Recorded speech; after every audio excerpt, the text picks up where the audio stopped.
Okay, magandang araw po sa inyong lahat mga minamahal ko mga kababayan. Muli po, nandito na naman po tayo sa ating programa. Salamat po sa inyong patuloy na pagsuporta.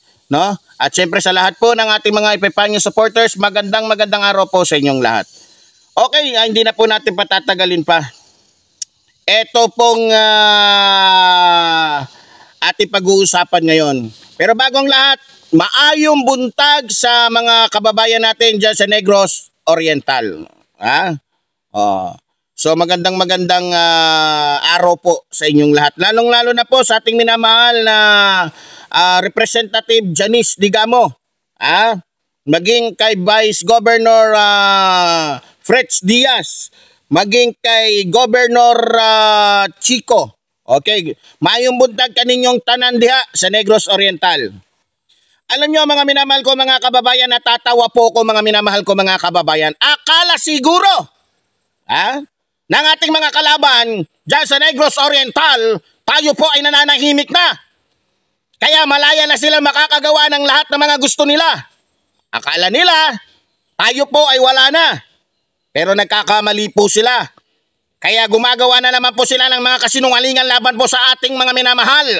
Lalong-lalo na po kay Representative Janice Digamo, na asawa po ng ating minamahal na Gobernador Ruel Ragay Digamo. Mayroon pa ako napanood mga minamahal ko mga kababayan na kung saan binabaliktad po nila o pinapahid nila kay Gobernador Chico, kay Vice Governor Fretz Diaz, maging kay Representative Janice Digamo, yung mga gawain nila o yung mga gawain po ng mga Tebes.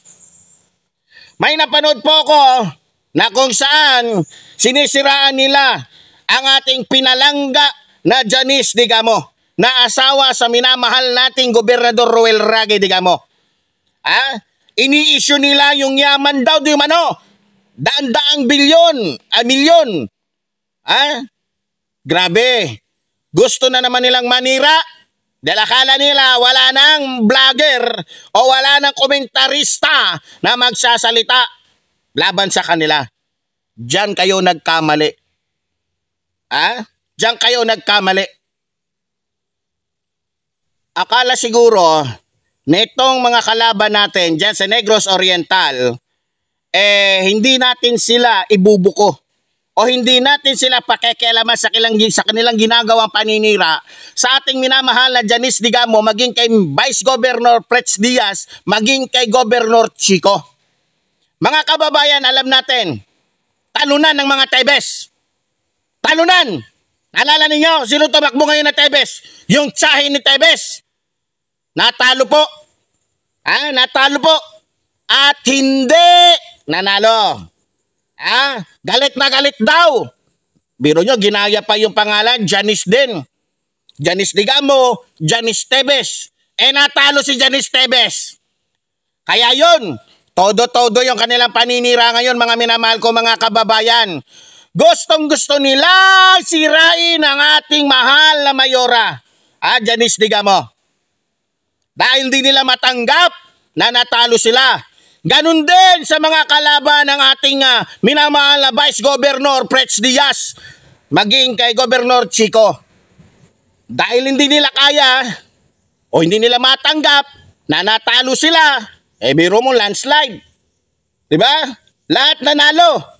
Lahat ng Tebes, lahat ng kakampi ni Tebes, walang nanalo. Kaya ang gagawin nila para makaganti sila, wala itong pinagkaiba sa isyu po na kinakaharap ngayon ni Senador Risa Ontiveros. Dahil hindi matanggap ni Kibuloy na natalo siya, dahil kay Senador Risa Ontiveros, sinisiraan nila ng kung ano-ano. Yan din po ang nangyayari ngayon. Pasensya na po kayo dahil naninibago po akong tawaging Vice Governor si Mayor Fretz Diaz dahil nasanay tayo diba? Dahil natalo sila, nanalo si Gobernador Chico, si Mayor Fretz Diaz, si Mayor Janice Digamo, ayun, hindi nila kayang matanggap. Kaya ang gagawin nila, sisirain nila, gumagawa sila ng mga video, nagpapalabas sila ng mga fake news. Kung ako sa inyo mga Tebes, tanggapin ninyo natalo kayo. Bakit hindi nyo matanggap? Ha? Dahil gusto nyo mag-hari-harian? Anak naman ng teteng kayo. Tapos na ang panahon ninyo. Hindi nyo na panahon ito. Ha? Kaya mga Tebes dyan sa Negros Oriental, manahimik na kayo. Ha? Ibaon nyo na sa limot kung ano at sino kayo noon. Kung gusto rin nyo, ibaon nyo na rin ang sarili ninyo para hindi na kayo makita ng mga tao dyan sa Negros Oriental. Ha? Kaya kung hindi nyo kayang matanggap na talo kayo, huwag kasi kayong pasok-pasok o huwag kayong magpapapasok sa politika. Ha? Hindi nyo naman pala kayang tanggapin na talo kayo. Anak ng teteng kayo dyan sa Negros Oriental. Sa mga kababayan ko dyan sa Negros Oriental, sino-sino ba sa tingin ninyo ang may kinalaman dito? Ay syempre alam na natin. Number 1, si Henry Tebes. Dahil nandiyan pa, buhay pa yung halimaw. Na kung saan hindi tuluyang nasunog. Nakita nyo na ba ang kamay ni Henry Tebes? Nakita nyo na ba yung pagmumukha niyan? Dahil sa kakapalan, kagaguhan, katarantaduhan niyan, muntik nang mamatay ang gago na yan. O ikaw, Henry Tebes, makinig kang kupal ka. Hindi mo ba matanggap na talo ka? Kung hindi mo tanggap, ito lang sasabihin ko sa'yo, Henry Tebes, makinig kang demonyo ka. Makinig ka, sasampalin kita. Alam mo ba't natalo ka? Baka nakalimutan mo, kriminal ka. Kayo, na kapatid mo. Baka nakalimutan mo na namulat na sa katotohanan ng buong Negros Oriental kung ano at sino kayo. Kaya wag ka magtaka, Henry Tebes, kung natalo kang gago ka. Bariling kita sa ulo dyan, makita mo.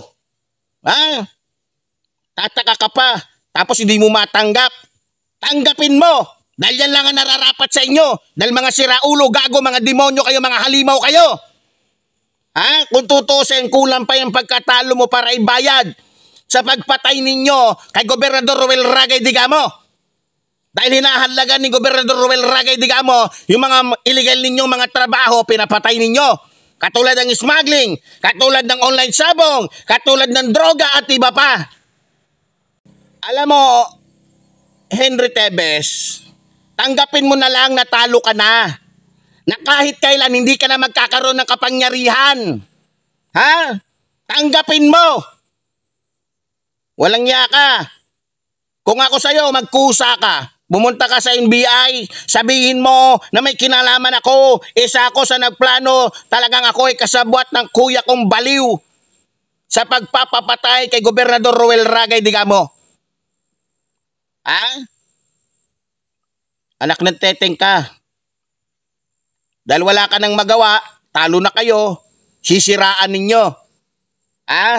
Sisiraan ninyo para mapunta Mapunta sa inyo yung kapangyarihan, mga gago. Alam nyo mga kababayan, ang isa pa sa nakakatawa dito, dahil nga sa hindi nila matanggap na talo sila. Wala na kapangyarihan ng mga Tebes kahit konti. Wala na silang kahit ano pa man. No? Sa totoo lang, sa ginawa nilang ito kay Mayor Fretch Diaz, dapat po Gobernador, Vice Governor Fretch Diaz, higpitan mo. Bantayan ninyo, pabantayan mo sa mga lespo. Lalo na kay Gobernador Chico, good morning sa'yo, Gob. Akala ko noon masamang tao to. Pero sa loob ng ilang taon na nanungkulan ito, 2 years yata, mahigit, wala akong narinig. Wala akong na kahit anong kalokohan, katarantaduhan, kaya nakita ninyo, hindi natin siya tinitira. Kasi mabuti pala. Bagamat kamag-anak ito ng mga Tebes. Tingnan nyo kamag-anak na ito mismo ng mga Tebes. Balita ko kamag-anak pa rin ito. Pero tingnan nyo, kung sirain ng mga Tebes, grabe. Para lang makuha nila yung kapangyarihan na hindi namang nararapat sa kanila. No? Talagang nakakatawa. Henry Tebes? Wala ka na ibang kayang gawin kundi manira. Huwag ka manira dahil mas sirang-sira ka, gago ka. Nabuang ka. Kaya kung dili mo mga watsinanggo, kung dili mo mga buang, kung dili mo mga kawatan, o dili mo mga mamamatay tao, di mo mga tulisan, dili unta mo magkaing ana. Basta naapay mga tao diya sa Negros Oriental na musalig ninyo. Buang ka. Gamiton pa nimo ng imong radio station para lang mangguba sa mga buutan na politiko. Kinsa man ka, una-una dagang kag kaso. Kay tulisang kandako. Kaya sa mga kababayan natin dyan sa Negros Oriental, isa lang ang masasabi ko. Buti nga sa mga Tebes, lalong-lalo na sa mga supporters ng mga Tebes, buti nga din sa inyo. Yan ang sinasabi ko. Di ba? Naalala ninyo sinasabi ko noon? Naknanteteng kayo. Puro kayo mga kabulustugan. Ay, nako. Maluoy na lang tanin nyo. Pero ganun pa man, ay, nako. Good luck na lang sa'yo, Henry Tebes. Mukhang balita ko, isa ka na rin sa huhulihin. Isa ka na rin sa huhulihin. Wag kang kumpiyansa, boy. So, dahil ginalaw ninyo si Mayor Prech Diaz, si Mayor Janice Digamo, si Gobernador Chico, aaraw-arawin ko kayo. Akala ninyo nananahimik na ako? Diyan kayo nagkamali. So, sa mga kababayan natin dyan sa Negros Oriental, muli po, papapanood po ninyo kung paano natin lamukusin, banatan, ito pong mga Tebes dyan sa Negros Oriental. At syempre, patuloy pa rin po tayo magsasalita patungkol po sa kaganapan po o mga nangyayari po dito sa ating bansa. Kaya muli po, tulad po ng sinasabi ng inyong lingkod, mabuhay po ang ating inang bayan, mabuhay po ang nagmamahal sa ating inang bayan. Maraming salamat po.